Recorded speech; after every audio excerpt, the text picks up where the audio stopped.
Good morning and welcome to our Alaska Collaborative on Health and the Environment teleconference titled Chemicals in Consumer Products, Science and Policy Actions to Eliminate Hazards. My name is Diana DeFazio, and on behalf of Alaska Community Action on Toxics, I'll be facilitating today's call. CHE Alaska is a regional partnership group of the National Collaborative on Health and the Environment, and CHE Alaska aims to advance knowledge and effective action to address growing concerns about the links between human health and environmental factors. You can find more information at akaction.org and at healthandenvironment.org, and that is spelled out, healthandenvironment.org. Our speakers today are Mike Schade of Safer Chemicals Healthy Families and Rebecca Meuninck of the Ecology Center. There are no slide presentations for today's call, as I mentioned before. The only document you'll need to follow along is the car seat report by healthystuff.org, and I sent participants an email yesterday afternoon with a link to that report.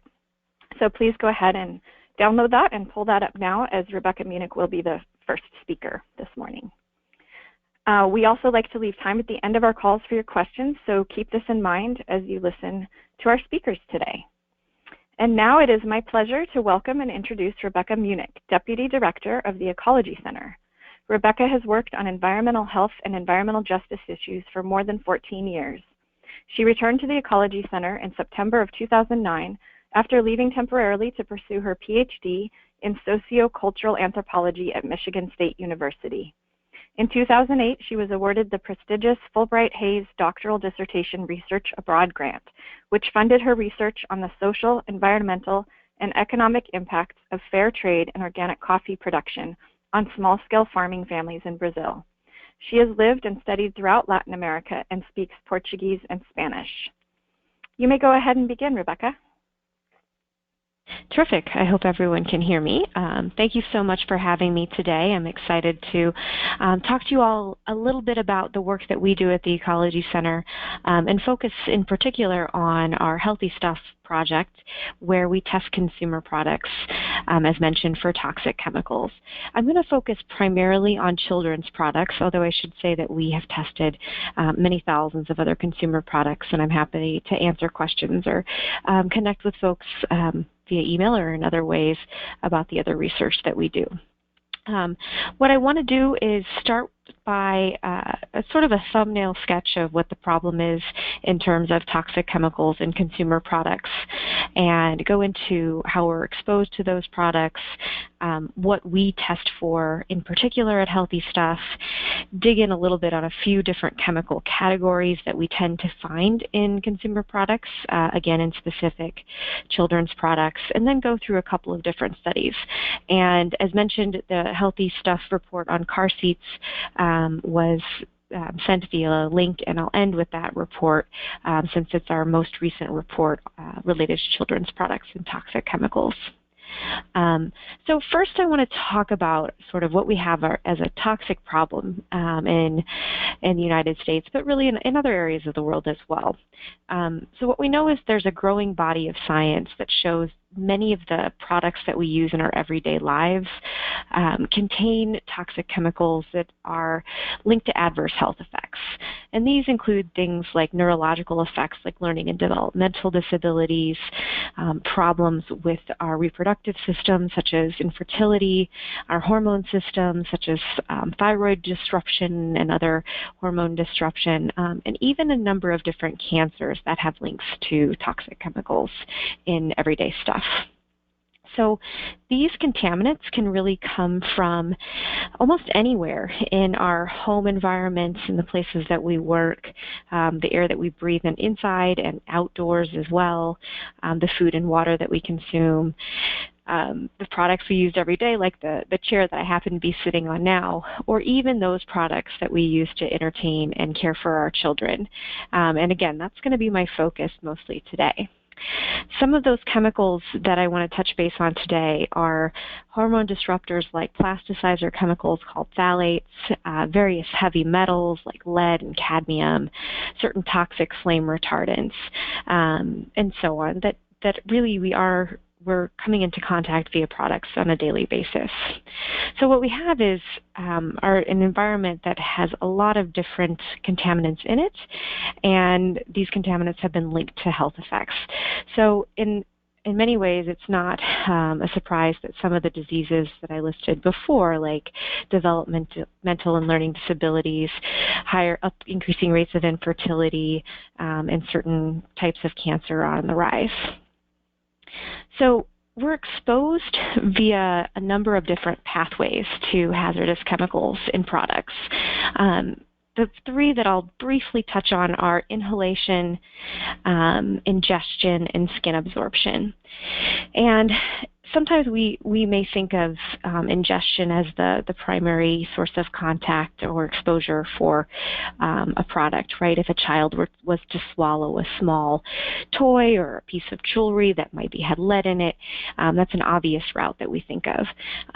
But on the other hand, we may not be thinking of other routes of exposure, like inhaling dust that may be contaminated with particles from toxic flame retardants that come out of our electronics or our furniture or something along those lines, or even absorption through our skin of different hazardous chemicals like phthalates that are found in many cosmetics and beauty products.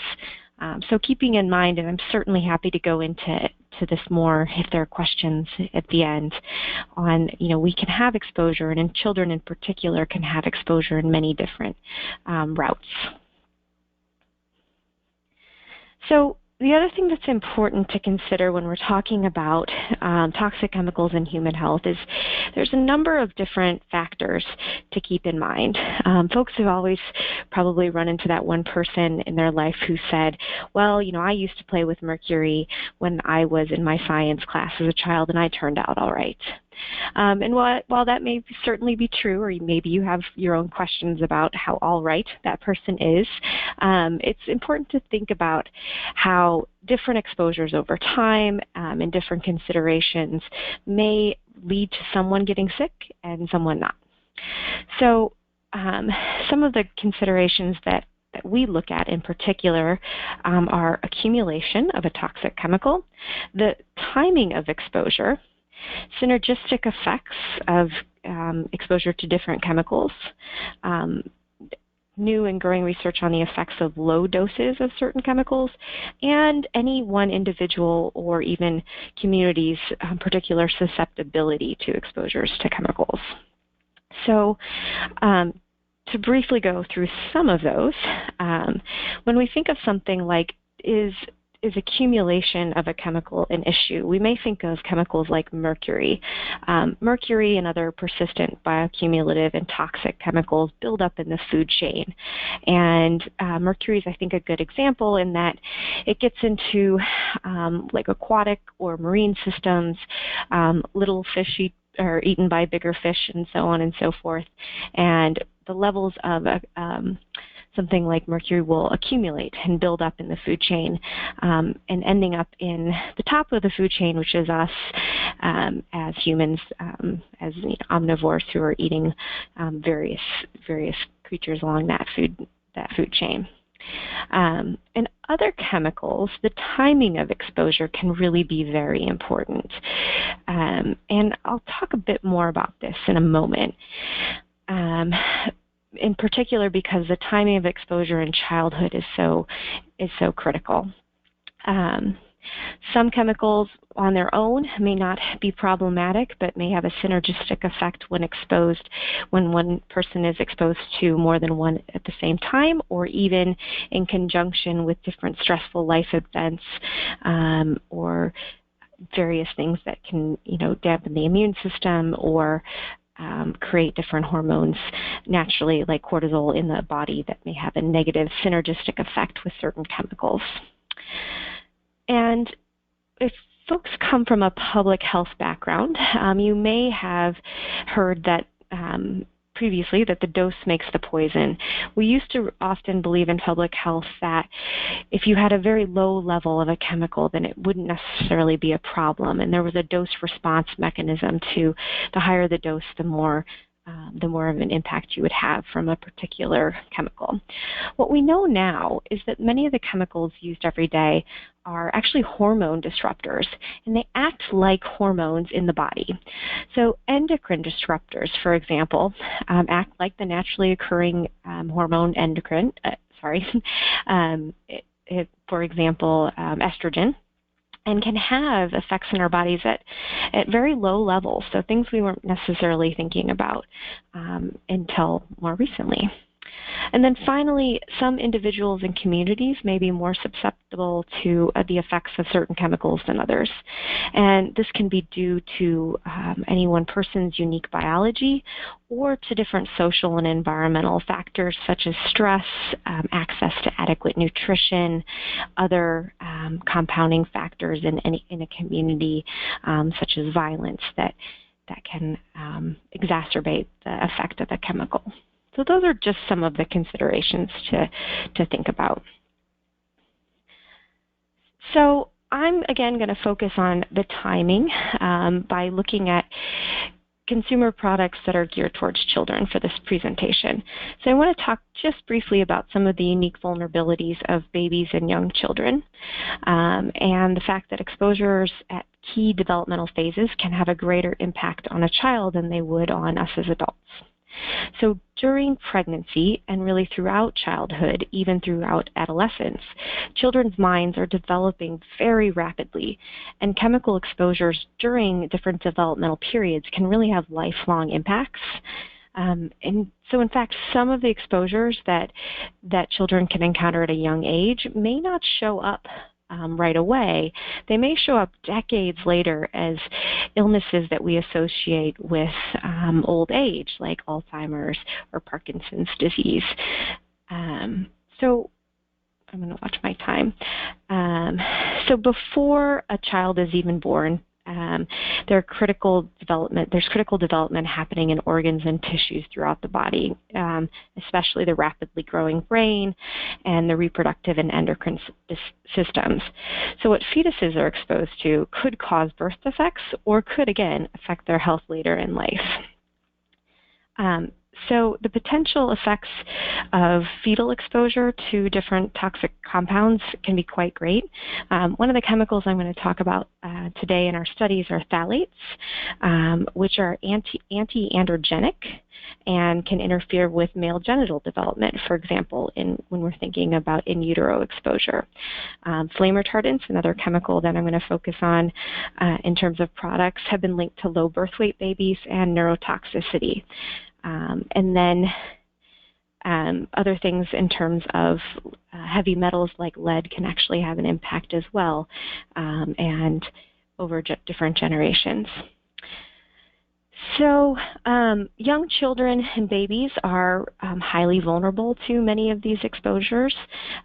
Kids are really surrounded by thousands of synthetic chemicals, over 200 that we know are known neurotoxicants in our common environments.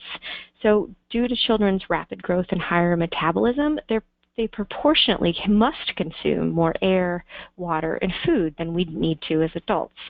So what that means is they disproportionately have larger doses of environmental toxicants in their daily life than we do. There are also exposures So children are not necessarily fully equipped to process and remove toxicants from their bodies, as their systems may not have developed as well as ours have as adults to naturally remove those toxicants. And then because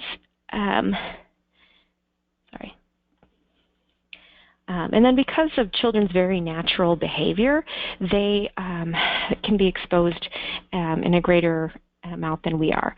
So young children in particular, they live close to the ground, and so they can be exposed to more toxicants that are found in household dust or soil, or things like lead and flame retardants that may deposit on the ground.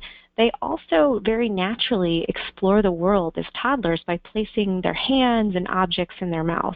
And while those are generally healthy behaviors, they can pose a risk for increased ingestion of environmental contaminants. Again, things that are in the dust or on the ground like like lead or flame retardants, arsenic, or creosote. Okay. So what I want to focus on today are largely three different classes of chemical contaminants that we find in children's products in our testing that we do through Healthy Stuff. So I'm going to spend a little bit of time to talk about those classes of chemicals and then start getting into some of the studies.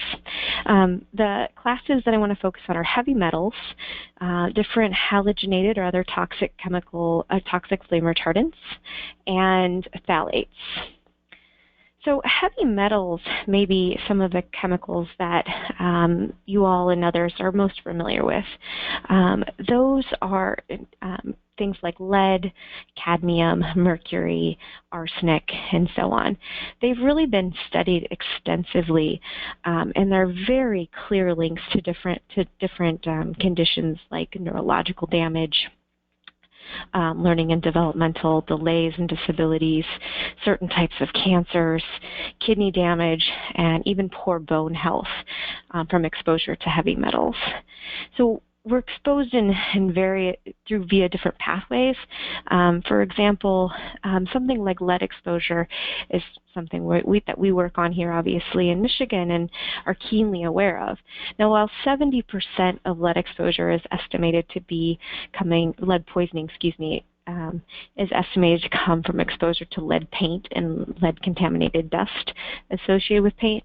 The other 30% is really a combination of other exposures, which may be things like historic contamination of soil, industrial contamination in a particular area, obviously lead in pipes and water, as we've continued to go through here in Flint, Michigan, and other places as well. But a small portion actually is also related to certain consumer products, including jewelry or food, cosmetics, other personal care products, and medicinal products, particularly alternative medicine products. The next set of chemicals that I want to touch on are toxic flame retardants. We tend to think of halogenated flame retardants to be of particular concern. And these chemicals are found in so many products that we use every day. Children's car seats, which I'll touch on later, certain baby products, the electronics that we surround ourselves with in our daily lives. And they've been linked to a whole host of adverse health effects. So we know more about some flame retardants than others. Some of the worst ones have been phased out, but there's still cause for concern about new flame retardants. And what we've been seeing is once we ban or phase out one nasty chemical, we end up having a toxic whack-a-mole where another one pops up in its place. This is particularly true in the case of flame retardants. For example, a class of chemicals that has largely been phased out, although not entirely, are polybrominated diphenyl ethers.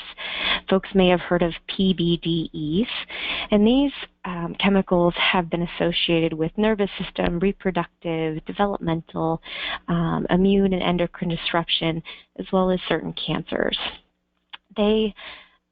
There's been numerous animal studies, and now we're actually seeing different studies coming out on people who have high levels of PBDE and different effects for children over time. So PBDEs, again, were largely phased out of production, although not entirely, through a series of actually state laws that passed to ban certain PBDE chemicals. And that then led to a voluntary action at the federal level for companies to agree to stop using PBDE chemicals. But what happened is that once those chemicals were phased out, another set of chemicals popped up.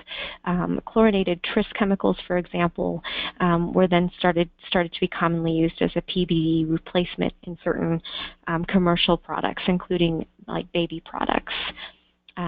What we knew and found out is that those chlorinated tris chemicals and their metabolites are very neurotoxic. And there was great cause for concern there. Those chemicals were similar to some that had been banned actually from children's pajamas in the 1970s when they were found to be mutagenic, and they're also suspected as a human carcinogen under California's Prop 65 law. So unfortunately, we continue to move from one toxic flame retardant to the other, and it's something that we will continue to test for, and I'll get to in a moment with the car seats. So the final class that I want to talk about are phthalates, and phthalates are additive chemicals that go into a number of different consumer products, and they're used to change the consistency of a product usually. They're called plasticizers. So they're added to beauty products or cosmetics, for example, to improve the consistency of the product and to help the fragrances that are involved in any one beauty product to last longer. So they're often not listed when they're in the fragrance line item on the ingredient list that you might find on your shampoo or your perfume or something along those lines. But phthalates are in other consumer products as well, including children's products. They're added to vinyl products to make the vinyl or the PVC more flexible. So what these chemicals are is they are endocrine disruptors, so hormone disruptors that can throw off our hormone levels in our body, and they've been associated in animal studies with weight gain and even certain cancers like breast cancer, and have some neurotoxic effects as well. All of this has led us up to the fact that we have a system, a regulatory system here in the United States that allows toxic chemicals to be present in many of the things that we use every day. Companies don't have to disclose if their products contain hazards or which ingredients are in them in most cases. There are some exceptions with ingredient disclosure, of course, for certain product categories like food or personal care products, but when you go to most aisles in your big box store, you're not going to see an ingredient list on the products. What we have found out is that consumers really do want access to this information, both to make informed purchasing decisions and to reach out to companies or lawmakers to push for better policies within the individual business or within the public policy realm. So we started doing independent testing and related advocacy here in Michigan to work on identifying which hazards are in certain products. We started this in 2006 with our healthytoys.org project, which has since expanded to be healthystuff.org in 2009. And we've tested over 15,000 consumer products and probably getting close to 20,000 actually now. So some of the chemicals that we tested for, or that we often test for, are some of those heavy metals I mentioned earlier. And I'm going to go through some of our historic studies and lead up to the newest one here. So early in the healthytoys.org phase of Healthy Stuff, we were testing toys for toxic chemicals. We were one of the organizations that was testing toys for lead. We use a device called an XRF, and that can tell us rapidly what chemicals are in any one product. And we help to identify all of the various toys that were recalled around 2007 for having high levels of lead in them. This testing and disclosure of information eventually led to many states across the country passing bans on lead in children's products and toys, and then finally to a federal bill, the Consumer Product Safety Improvement Act in 2008, which banned lead in toys at a certain level. From toys, we started to look at other children's products that weren't necessarily considered a toy by the definition that either the federal government or state governments had put out. So jewelry, in particular sort of cheap costume jewelry that's often given to children and that children play with. We did quite a bit of testing of this early on and found high levels of heavy metals like lead and cadmium in those products. What happened with jewelry was very similar to what happened with toys, in that states really stepped up to take the lead at first by passing different bans on heavy metals like cadmium and lead in children's jewelry. And then the federal government again came in later and put together a voluntary standard on cadmium at the Consumer Product Safety Commission. From jewelry, we moved to a couple of different studies on other sort of costumes. So we looked at Halloween makeup in a number of different studies over the last few years and found that in one study in particular in 2011 that about 52% of the products we tested were contaminated with cadmium. Cadmium had been used to replace lead in cosmetics and in jewelry once lead was phased out by the federal government. So again, we had this sort of toxic whack-a-mole problem when we identify this, again, through the testing of products, because this information isn't available to consumers unless we look for it in many cases. Some of the other children's products that we have studied over the years include back-to-school products and Halloween products.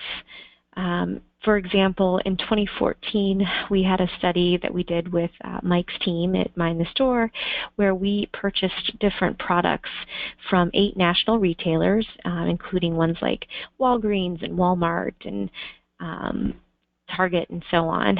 And what we found is that about 6% of the products, the back-to-school products that we tested, contained levels of lead above the Consumer Product Safety Commission's limit set for children's products. Now, sometimes they can get away with this or get around this law because they may not specifically say that a back-to-school product is a children's product. However, we as consumers know that we're likely purchasing those products and giving them to our kids. So for example, one of the products that we tested that we found at Kroger was an animal print backpack that had over 960 parts per million of lead in it, so well above that recall level of 100 parts per million. Other chemicals that we found included chemicals with high levels of bromine, suggesting the use of brominated flame retardants, those toxic flame retardants I talked about, and products that contain really high levels of chlorine, suggesting one of two things. Now, this study was before we had some new testing capacity that we've had in the last 2 years, but suggesting the use of vinyl or chlorinated flame retardants, which can have different health effects as a result. So going again on sort of the children's costumes and play and things like that, we did another study, again with Mike's team at Mind the Store, on Halloween products. So costumes and Halloween candy bags and different things like that a few years ago in 2014. And again, we found levels of toxic chemicals that sometimes exceeded the federal standard for things like lead or contain harmful flame retardant chemicals. So for example, a costume that we had purchased at Walmart, we found to have a lead level of 120 parts per million and a phthalate level that was very high as well. And phthalates are also regulated in children's products and toys, I should say. We found high levels of flame retardants in the bags that are used for kids to collect their candy at Halloween. And again, high levels of lead in other costumes like fairy wings purchased at the local Walgreens store. So again, we're seeing these same chemicals show up over and over again. And there are different reasons why these chemicals are used or why they're showing up. For example, we postulate that the flame retardants in some of the plastic bags that show up for Halloween candy could be there for one of two reasons. One would be they're there because they're providing the bag with some flame retardancy because it's being used near jack-o'-lanterns where there might be fire or something along those lines, or that it's actually contaminated in the waste stream, that it may be a recycled plastic from electronics or something along those lines. And we've seen this in a number of consumer products where toxic chemicals are recycled back in. I'm running a little bit short on time, so I think I am going to briefly mention one more campaign and then talk about car seats. So the other campaign that I wanted to talk about is some work we did with the Campaign for Healthier Solutions to test products found at dollar stores. And this, I think, is particularly important because sometimes we find that less expensive products have more toxic chemicals in them, and that the higher end products may have consumers who are pushing more to have safer products or so on. So in the 2015 study that we did on dollar store products, we found lead in children's products like a Spider-Man dog tag set for kids at high levels. We found phthalates in a number of different products marketed towards children, like flexible, bendy, silly straws that had phthalates in them, or pink headbands that kids would use, or pencil bags that kids would take to school with them, a purple, sparkly pencil bag. So we're finding those chemicals again in kids' products. So that leads me to car seats. So car seats is an area where we've focused for a number of years.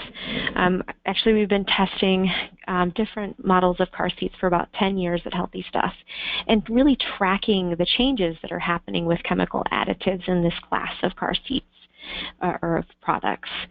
So car seats, first of all, we always stress that they're incredibly important and a required product to keep children and babies safe when they're in the car. However, unfortunately, what sometimes happens is that those car seats will come in and children will spend time outside of the car in them and thus have increased exposure. So the flame retardants that are historically used in car seat include a number of known carcinogens, hormone disruptors, and developmental toxicants. And again, those exposures from flame retardants come through the contamination of the indoor air in the car and dust when they migrate out of the product itself. There are safer alternatives available, and our testing is showing trends away from some of those worst chemicals. But we truly believe that companies can really do a much better job. So in our most recent study, we looked at 15 infant and toddler car seats purchased in 2016. And this study is the one that you would have in front of you. We wanted to get a broad price range for the products that we selected for this study. So about half of the brands that we chose were brands that we had also tested in 2014 for toxic chemicals. What we found is that all 15 car seats that we tested did have flame retardants in them. And for the first time, we found that there was more widespread use in the fabrics of the car seats, not just in the polyurethane and other foam that is in the car seat. Sorry, my computer there we go. So many of the car seats still contain halogenated flame retardants like brominated flame retardants, but companies are also now using a phosphorus-based flame retardant, including some or different flame retardants, some that we had not previously seen to be used in car seats. So while some manufacturers have stopped using some of the worst flame retardants, many of the substitutes they're using we don't have enough information about, and so we can't necessarily say that they are safer or better. A bit of good news is that one company in particular has answered our long-time call to remove toxic flame retardants from their children's car seats. That company, Baby, unveiled a new seat that's coming out very soon, I think even next month, that was specifically designed to contain no added flame retardants, but still meets the very high flammability standards that are required for car seats since they are in an automobile. So to our knowledge and through our testing, Baby's Misa Henry seats will be the first car seat free of added flame retardant chemicals on the market. So that story and test results are available on our website at healthystuff.org. And the other thing that I would like to say is,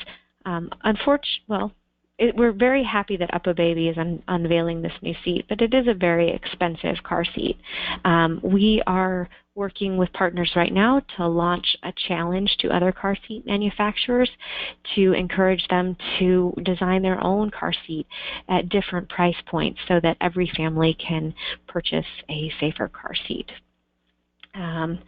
So I'm going to just let folks know that we have information about these studies and much more on our website at healthystuff.org. We work in partnership with Mike and others, so at the Mind the Store campaign, which he'll talk about. And so those are a few places to learn more and to get some ways to interact with different campaigns. A couple of the studies we have coming down the pike have some relation to children's products as well, including a forthcoming study on phthalates in food products like cheese, yogurt, and mac and cheese, very quintessential kid food, and even infant formula. And then finally, we're also working with the team at Mind the Store for an Amazon and Costco study looking at some different apparel items and so on. So keep tuned for different things coming out there. Thank you, Rebecca. And now we're going to hear a lot more about Mind the Store, which Rebecca referred to a number of times. So it's my pleasure to introduce Mike Schade. He is director of the Mind the Store campaign, which is a campaign of safer chemicals, healthy families. Mike spearheads the Mind the Store campaign, which aims to work with the nation's leading retailers on creating comprehensive chemicals policy.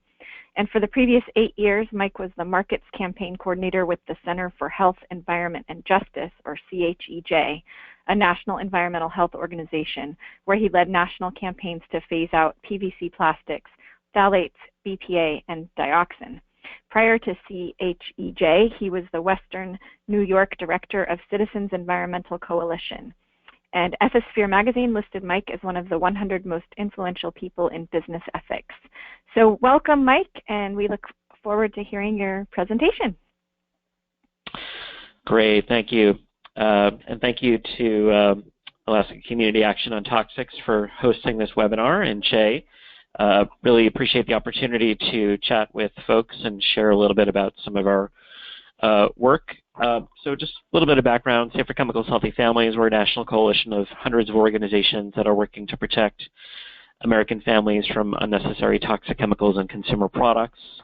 A lot of our work has been fighting for comprehensive chemicals reform at the federal level by reforming TSCA, and their other primary initiative is the Mind the Store campaign, which is what I'll be sharing with you guys on this call. So we launched the Mind the Store campaign a couple of years ago. I think it's been nearly 4 years, to challenge the nation's leading retailers to develop systemic safer chemical policies. If we look over the past 15, 20 years of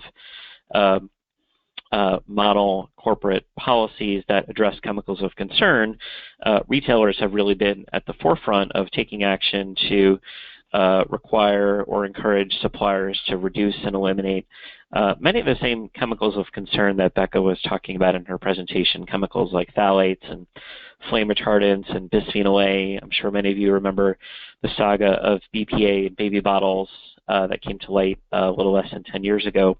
Well, it was really the nation's leading retailers that were among the first to take action to drive these chemicals out of commerce.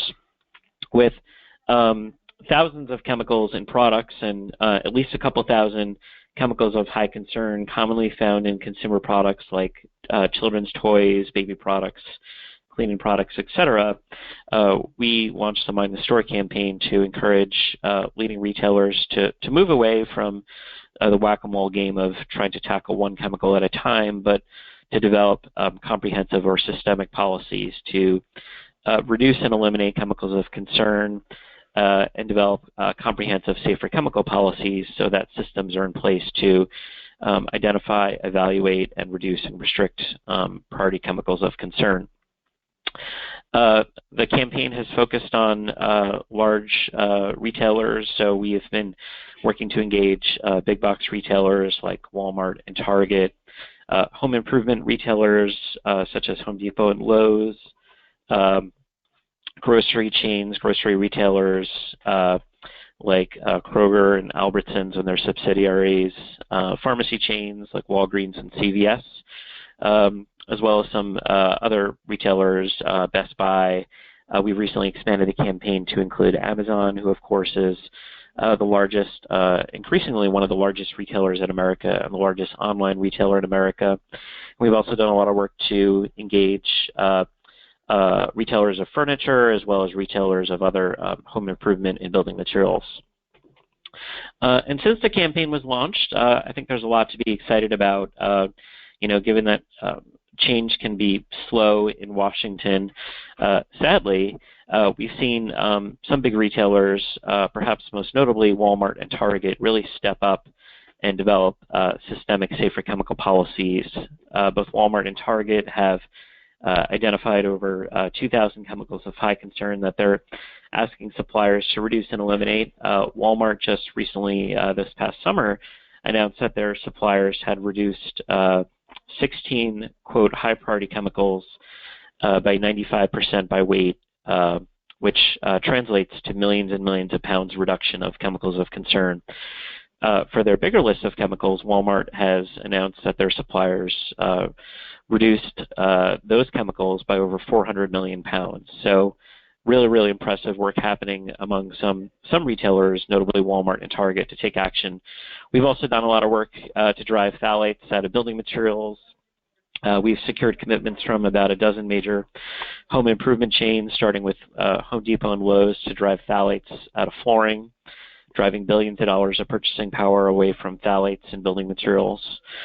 We've also been successful in working with retailers to develop policies to eliminate toxic flame retardants in furniture, perhaps most notably when Ashley Furniture, who is the biggest manufacturer and retailer of furniture in America and one of the biggest in the world, they developed a policy eliminating flame retardants in furniture.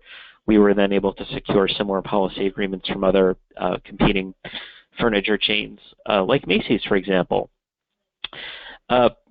To take a step back and kind of evaluate where the retailers are at this past year in 2016, we decided to develop a new project, a report card, where we graded and ranked and evaluated the top retailers on their safer chemical policies or lack thereof. At the time, it had been over 3 years since we launched the campaign, and we thought it was a great opportunity to take a step back and try to understand, who is making the most progress and where are the laggards. How can some of the other companies improve? Companies like Costco and Amazon, for example.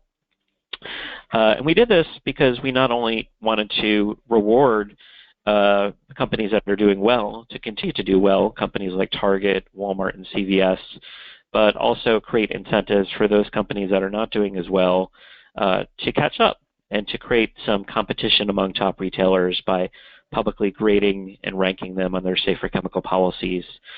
So we published this report card just a couple months ago. It's called Who's Minding the Store?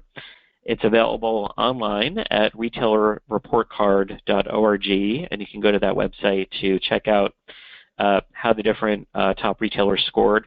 We evaluated the companies based on publicly available information. We shared the draft grades with each one of the retailers in advance, giving them an opportunity to review the information to ensure that everything that we said was accurate, but perhaps more notably to either disclose information that was not yet public, or to make new safer chemical policy commitments. To do the report card, we developed 13 categories of criteria to evaluate the retailers around, from issues like, does a company have a safer chemicals policy? Have they taken action to reduce and eliminate chemicals of concern? Do they have strategies in place to evaluate the safety of alternatives? Is their policy public? Is their list of restricted chemicals public? Are they pushing suppliers to disclose ingredients to consumers, including fragrances and other generic ingredients? Is the company promoting reputable third-party standards, et cetera, et cetera? So you can go to our website, you can download the criteria, you can see how we came up with our scoring methodology. And we came up with a number grading system that translated to 130 possible points, and then we developed a letter grading system to go along with that. So no company that we evaluated got an A. The top scoring companies, the highest letter grades were Bs, which Walmart and Target got. And then the lowest scoring companies, there were 3 companies that got F grades, Albertsons, Costco, and Amazon. So out of 130 possible points, the highest score of any company was Walmart, who got 78.5 points. Target got the next highest score with 76.5. Comparatively, Amazon, as I mentioned, got the lowest graded score. They got just 7.5 out of 130 possible points. Costco is just got a slightly marginally better score with 9.5 out of 130 possible points. So definitely encourage folks to go to our website to check out the report card to see how top retailers scored. We have 5 key findings. Because I'm a little bit short on time, I won't go through those right now, but you can read through our key findings. You can read through our recommendations on where the different retailers are at. And the thing that I really like about the report card, you can not only see a high-level snapshot summary of how the different retailers scored compared with one another, but you can actually click through, again, you go to retailerreportcard.org, and you can click through on any one company's name and see how they scored across these 13 categories of criteria. And we're really hoping to incentivize companies to continue to improve with this report card through our engagement with companies. A number of companies either disclosed information that was not yet public or made new safer chemical policy commitments. So for example, CVS became the first major retailer to sign on to the Chemical Footprint Project. Target, for the first time, disclosed the improvements that they had made to their Sustainable Product Index, which is their program that they use to evaluate suppliers, and disclosed for the first time, for example, that they had expanded their safer chemicals policy, adding hundreds of new chemicals of concern, and then they also made another improvement by adding cosmetics to the scope of their policy for the first time. So definitely encourage folks to visit the report card. This is the first report card we published. We're planning to publish a version 2.0 later this year. This report card was released just a couple of months ago in November, right before, actually a week before Black Friday and the holiday shopping season. And we did that on purpose as a way to provide an incentive to retailers to make new commitments, knowing that we would be releasing this information during the busiest shopping season of the year for them. So we're going to release another version of this later this year. We are planning to also expand the number of retailers who we plan to evaluate, because we recognize that these 11 retailers we evaluated this year obviously are not the only ones that are that should be bearing some responsibility for tackling chemicals of concern in their products and supply chains. So we're looking at, we're in the process of reviewing and evaluating whether how many more retailers we can evaluate for this year. We're hoping to evaluate at least 20 to 30, possibly 50 major retailers. So just looking at the time, I know we want to have some time for Q&A. I'll wind down and to say that it's really important, we think, for retailers to hear from consumers, from public health leaders, from environmental groups on these issues. Retailers are responding to the growing body of scientific evidence demonstrating that chemicals of concern are contributing to an epidemic of chronic diseases that are on the rise in our communities. And that's why we're seeing top retailers like Walmart and Target develop safer chemical policies. And the more that we speak up, the more that they will listen. So if you go to our website, if you go to the retailerreportcard.org site, you can click on Take Action and send a message to the top retailers, thanking those that have that are leading the way and encouraging them to continue to improve, but also notably encouraging those that are lagging behind to catch up. The companies that scored the lowest in a report card are Kroger, Albertsons, Costco, and Amazon, and we're really hoping that this year we'll see those companies make substantial improvements to their safer chemical policies or lack thereof, especially Amazon. And we're planning some follow-up campaign activities in the months to come, in particular to encourage these retailers, most notably Amazon, to show leadership in this space, because we think that they have not only the power but a fundamental moral responsibility to ensure that the products that they sell on their store shelves are safe and healthy and not containing chemicals that could potentially harm the health of our families and the health of our children. So I'll close there, and then also finally just note that we're also doing a lot of work on the policy front, and if folks are interested, you can go to our website at saferchemicals.org and learn about some of the work that we're doing right now to hold EPA's feet to the fire to ensure that they implement the Lautenberg TSCA reform bill that was enacted this past year. We especially think that with a new administration in D.C., it's critical now more than ever for us to pay close attention and ensure that EPA is following the letter of the law and use as much of their authority as possible to regulate chemicals of concern in products. And right now, EPA has some comment periods that are open for public comment that we're organizing folks to mobilize thousands of individuals across the country calling on EPA to regulate chemicals like the carcinogens TCE and methylene chloride, which, as I mentioned, there's open public comment periods in those chemicals. So I'll close there, and hopefully we can have a few minutes for Q&A and discussion.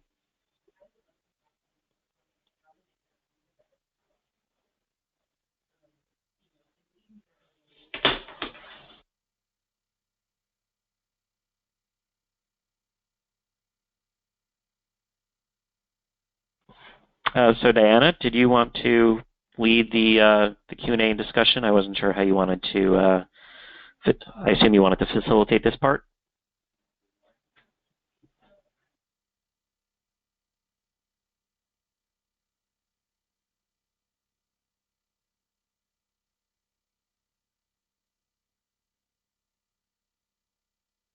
Diana, you may still be on mute. Did we lose Diana?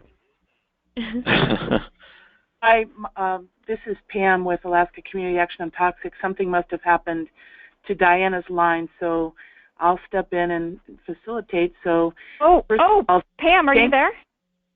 Yes, hi, Diana. Hi, did nobody hear anything that I said for the last minute? No. We did not. No. Okay, we did not. There was a little problem here. Okay, so what I was asking was I was suggesting if you, Mike, and Rebecca are able to go over just about 5 minutes, then I would ask you, Mike, to present a little bit more on safer alternatives, if that works for you. And then we would still have a little bit of time for discussion, but it's only if folks can go over just a little bit. Sure. Yeah, I had skipped that just because we were a little bit short on time and going a little bit over. Yeah. So as Becca and I have talked about, is Rebecca able to stay on a little bit over? Yeah, I am. Okay. Yep. Excellent. All right. Go ahead. Sorry for the interruption.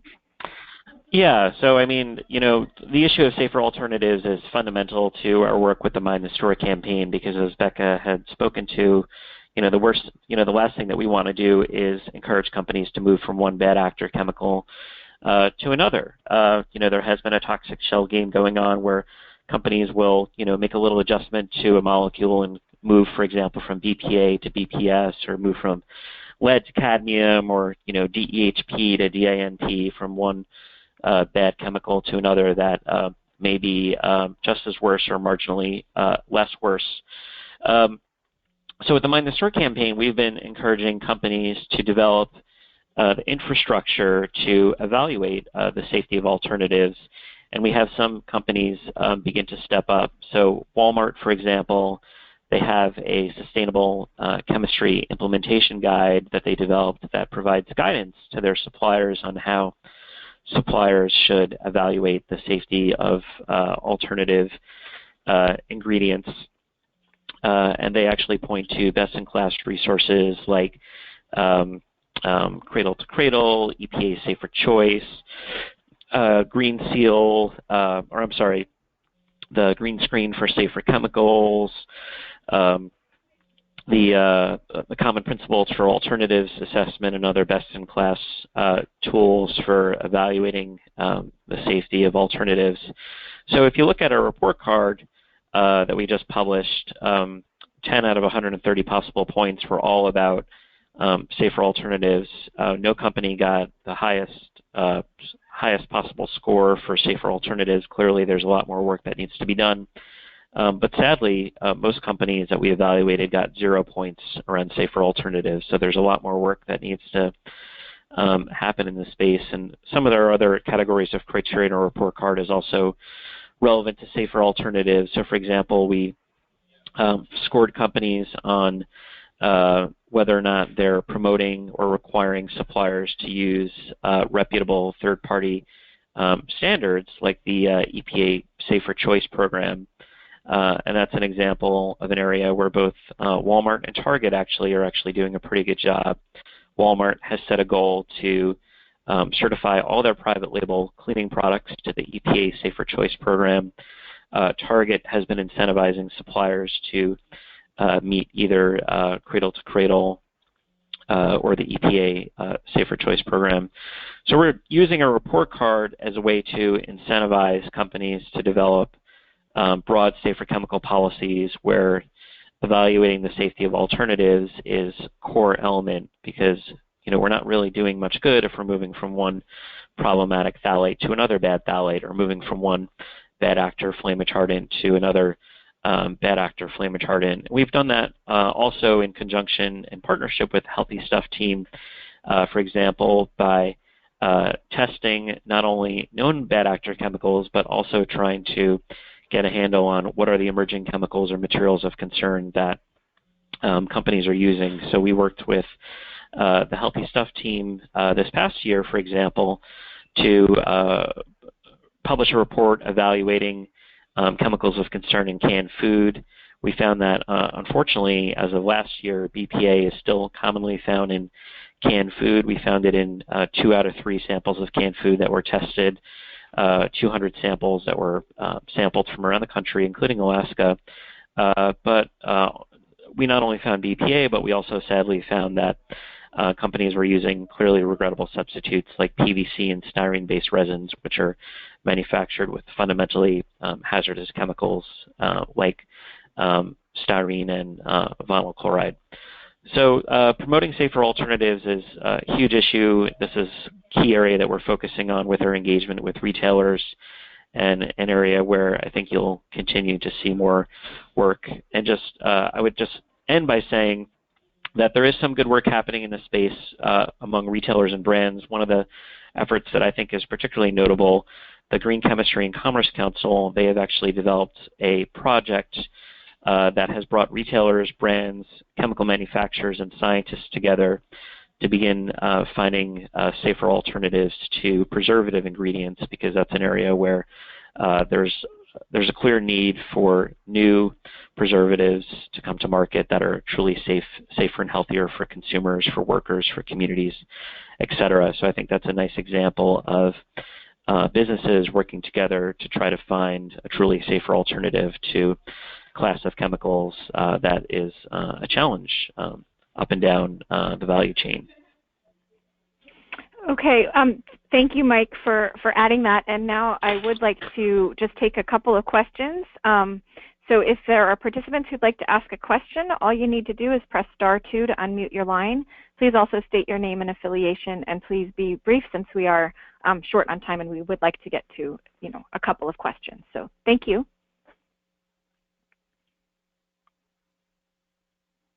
*2 to unmute your line and ask a question or make a comment.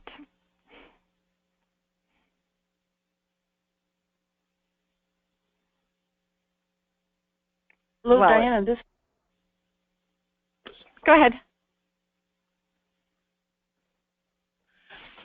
Hi, this is Hello. Pam, ACAT. First of all, thank you, Becca and Mike, for great presentations and for all your great work. I was curious to know, is there a database for children's and other products similar to the safecosmetics.org database for personal products? Unfortunately, there isn't. In that we've considered doing that before, and when we started HealthyToys.org, we were going on a database model. But what we found, and this is probably true for cosmetics as well, is that the ingredients change all of the time, but on cosmetics they're listed on the product itself. Whereas when we test one product from year to year, the chemical makeup of that product changes, and so to put together a database specifically of all of the different types of products in every year when they were tested and what was in them, we found for ourselves was just not possible to do. And I don't know of another one that's available for numerous children's products. Thank you. Are there others who would like to ask a question or make a comment? I just wanted to point out to everyone, maybe you already know this, but Kroger is owns Fred Meyer, which I know a lot of Alaskans shop at Fred Meyer, a lot of us in the Northwest. And I've noticed that they've been replacing their Kroger brand. They've been eliminating a lot of diversity of product choice and putting in their Kroger brand. So I think that's an important company to watch. Yeah, and just on that, I mean, Kroger and Fred Meyer, they have done some good things to their credit. They made a commitment a number of years ago to get BPA out of canned foods, but yet our most recent testing showed that BPA was still widespread. And they're a company that unfortunately has been a real laggard, both in terms of developing a public safer chemicals policy, but also in terms of their engagement with the campaign. They're one of the few companies that has ignored our requests to meet with us. Just over the past year, approximately 150,000 people around the country have signed petitions to Kroger calling on them to develop a safer chemicals policy and to not only reduce and eliminate chemicals like BPA, but to ensure substitutes are safe. So, we think that people in Alaska could play a really important role in sending a message to Kroger and Fred Meyer that you'd like them to be a leader on this issue. And unfortunately, our report card clearly showed that they are really lagging behind the competition when it comes to having a public safer chemicals policy. They were graded. They only received 15.5 out of 130 possible points, barely missing an F. They had a D- grade, but 15.5 out of 130 is really, just not acceptable, I don't think. And clearly, there's a lot of opportunities for improvement. And, I think for those of you in Alaska, you can play an important role in encouraging them to be a leader instead of a laggard on this issue. Thank you. Well, if there are no other questions, then I think I will wrap this call up. If you had a question you didn't feel like you had a chance to ask, you can go ahead and email me at diana@akaction.org, and I'll do my best to direct your question to the right person. Again, I want to thank our presenters, both of you, for your time today and for all the incredible information. I plan to include links to the resources that you mentioned in a follow-up email, which will also include a link to the recording of today's call. Want to also thank all of our participants and ask you to please consider making a donation to Alaska Community Action on Toxics to support these monthly calls. And you can do that online at www.akaction.org. So again, thank you to everyone for your participation today. If you have any questions, you can call 907-222-7714, or again, my email is diana@akaction.org. Thank you and have a wonderful day. Thank you. Thank you. Thank you.